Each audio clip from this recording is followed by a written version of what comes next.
Hello, dear listener. This is Ian Lee for MSN Gamecast. I'm here with Nick. Hello there. Yeah, that's his voice. That's what he sounds like. You'll be hearing more of that later. Where are we? Because I never get the names of these things right. What are we doing? We are at the Eurogamer Expo, live. We're not just at the Eurogamer Expo. We're in the VIP lounge because we got purple passes. That's true. We have a free cup of tea and everything. It's pretty good. It is brilliant. We got here, and the lady who sorted us out in the email said, "Oh, don't worry, you'll get in before everybody else." And we got there, huge queue. Security sent us to the back of the queue. I bumped into some freewheeling young gentlemen who said, "We're not standing for this," and we got in within minutes. Yeah, it was great. And we even got past the very obstructive doorman. He wouldn't let us in, and then we got a black pass. He went, "Yeah, black passes aren't allowed in there." And then we got a purple pass, and he got a bit stroppy. Yes, we now have an armful of these little armbands, which... So basically, I've never been to this before, the Eurogamer. What is it? It is a little preview of all the biggest games that are going to be coming out over the next few months, plus a couple of big ones that are already out. But it's entirely open to the public for 4 days at Earl's Court, and it's run by the Eurogamer website. But we've seen some cool things. Okay, I'm going to go through. We've seen quite a few cool things, and we did get hands-on. There's a lot of hands-on, which is great. The first thing I'm going to start with, because we got a free box, man. Freebies are always good, and I'm open to bribes. It's the OnLive game system. I'm going to get out of the box, and this is the thing that has been talked about for the last 2 years.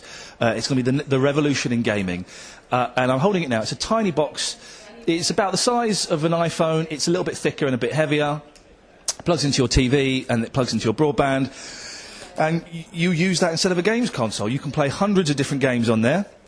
You get a controller with it, you can have multiplayer, you can buy games online, you stream them, we're being told this is the revolution in gaming. I was never quite sure, but the demo we saw was awesome. They're giving away free boxes to everyone as well. This isn't just because we got purple armbands. Everyone is getting a free box here today. They are, yeah. All you have to do is sign up for the service. But we did have a... We jumped the queue. We jumped the queue. We did jump the queue, yeah, but, you know... You played the MSN card quite vigorously. Yeah, and your face as well. He was, bless him, he was an American lad, and I did something I never do this. But I took him to one side and whispered in his ear, "I'm actually quite famous in this country." "Oh, really, sir? OK, well, I think we can sort something out." It worked. What did you think of it? I was really, really impressed with the demo. We saw a demo, you know, who knows how it's going to be in the actual world. I thought it looked good. Graphics were a little bit fuzzier than on a console. No great thing. Didn't seem to be any perceptible lag, and they argued that the more people you have, it wouldn't affect the lag. It's only your distance from their main sort of online base. Huge selection of games. It looks pretty good. I thought it looks great. Yeah, there is no lag on what we played, and obviously they're going to have it set up as a real optimum system. But yeah, it just felt like you were playing the game on the console itself. The graphics have gone a little bit fuzzy. You're not going to get your high def graphics from what we've seen so far. And the other thing is what games will be available for it. Will you get day one releases? And that's expected. He said, you asked him, you did all the proper questions, there's me going, "Oh, it looks wicked." But you said, you know, what a publisher's jumping online, and he's on board, and he seemed to, you know, say that there were a lot of things. And we saw a few big games being trialled. Yeah, Deus Ex Human Revolution was one of the newest ones that they had on there. But they're going to have to get on board with this eventually, because from what we saw, it looks really slick, and people are surely going to be into it. Pluses, you can literally see everybody that's playing around the world and go in and look at their game and talk to them about it. You can get 30-minute demos, I think, of pretty much all the games apart from Deus Ex, I think, where it's a 30-minute, it's the first 30 minutes of the game, so it's not like a little package, this is a demo, this is the dragon section in level 3, this is the first 30 minutes. Downsides, I thought the games are retailing... The games that he showed us were like 35 quid, which I always think is a bit cheeky if you're not getting a physical copy as well. Yeah, it's always the way, isn't it, when you do this online sales? It's a bit like buying music online. It's never quite as cheap as you think it might be. And you don't get deals either, like you can often find a sale in the shops. But they are selling the very first game for £1. So you get a good deal on that. And, you know, who knows, as the service develops, they'll probably start to cut the prices. $6.99 a month pass as well, which gets you access to, I think he said, like 100 games. Now, they're not going to be new releases, but it's certainly worth checking that out if you're on a bit of a budget. Yeah, especially if you're not a regular gamer who has to have the latest thing as it comes out. If you don't mind playing games that are a year or two old, that's a really good way in. Okay, so that's a thumbs up, I guess. What did you see that impressed you, Nick?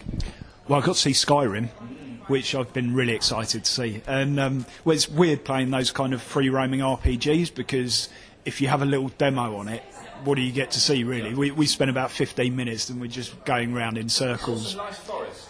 It looks beautiful, doesn't it? It graphically looks stunning, but we didn't get much further than just killing a couple of wolves and bothering some moose. But Well, come on, be honest, you took a giant out.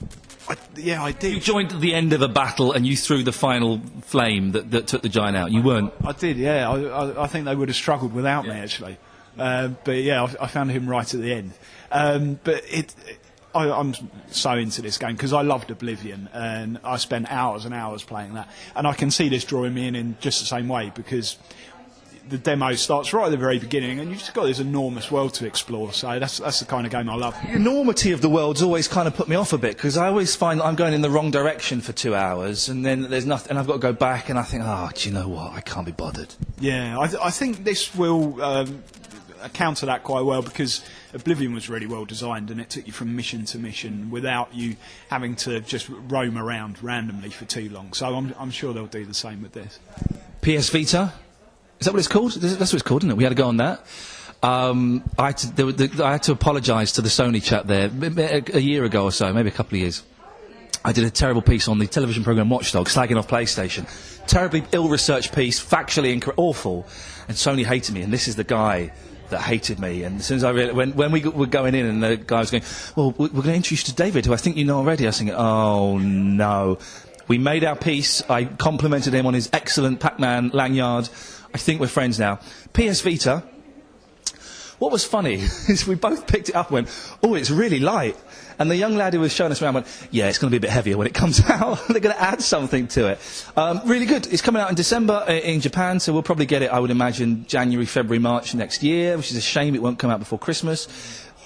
Gorgeous graphics, beautiful screen, fantastic controls, touch screen. I'm never that convinced by the touch screen, really. I like my thumbs to be doing stuff. Touch back as well was the interesting thing. I didn't quite understand what that was about.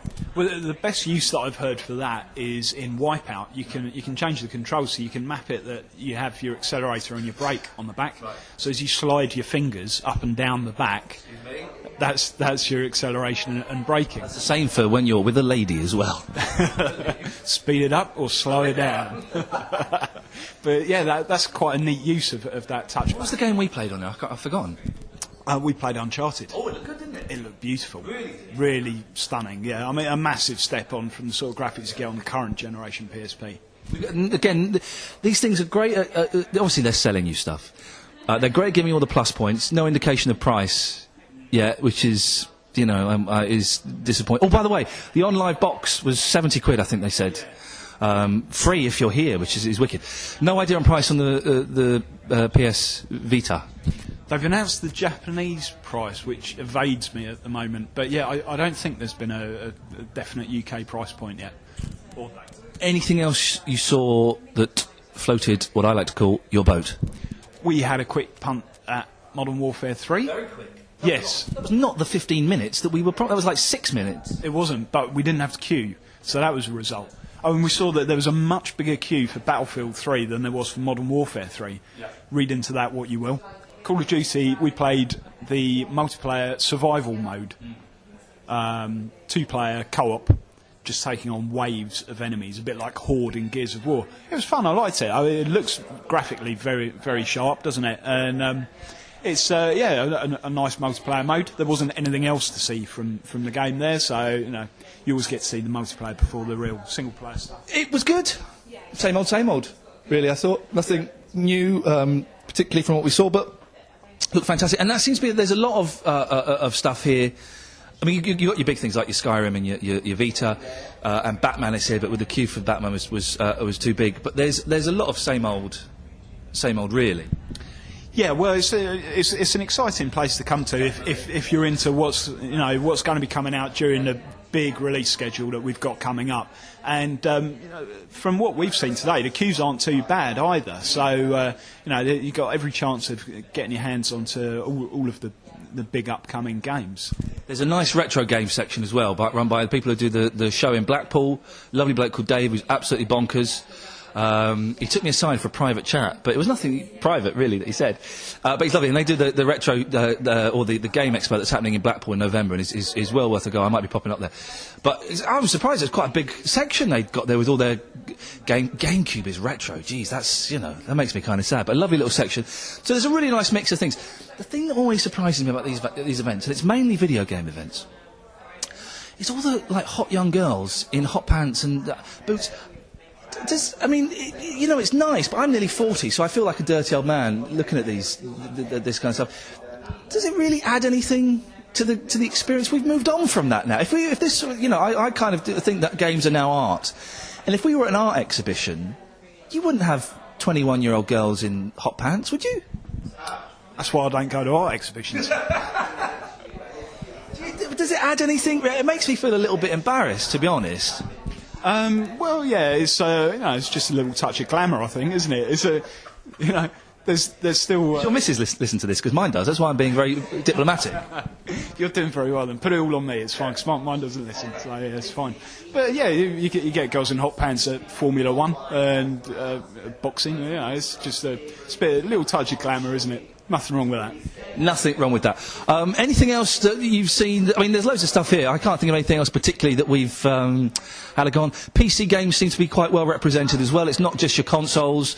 There are loads of stalls selling stuff if you want. Yeah. There's some good games out there. I did want to get hold of Arkham City, but we just about ran out of time, so we missed out on that one. But you're very good, Nick, at the smooth talking. Getting us to the front of the queue. You did. You got us to the front of the queue with. Well, you kind of almost did with the Vita, and then you didn't. And then I bumped into someone I knew who said, "Oh, I'll sort you out."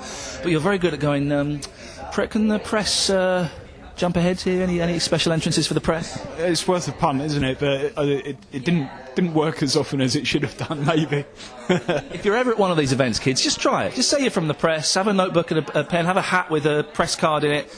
It might work. Yeah, no one really checks, so it's worth a go. All right, Nick, well, I'm going to go off and see if I can get a go on Batman. All in all, thoroughly excellent time. I don't want to talk to you anymore, though, so when we say goodbye, can that be it for the day? I think so, yes. We'll call it, draw a line under it. Goodbye. Bye now.